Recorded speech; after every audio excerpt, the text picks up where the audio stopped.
Here's one of the simplest recipes you can imagine, just 3 ingredients, and I almost wondered whether or not to include it in my set of recipes, but I remember very well the first time I had it when someone brought it to a gathering, and it truly is delicious. Just raw grated beetroot, sesame oil, and orange juice.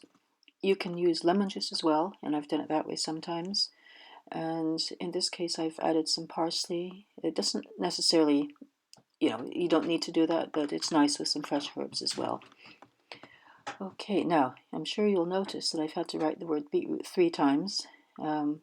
Occasionally, I just can't get the lettering to look right the first time, so I do another go and another go, and then I'll color in the one that worked out the best and splice that in on the computer.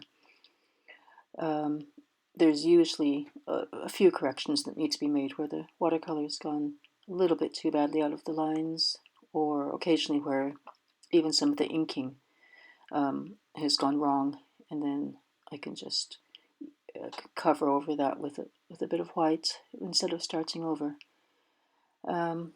So there you have it, raw grated beetroot salad. I hope you enjoy.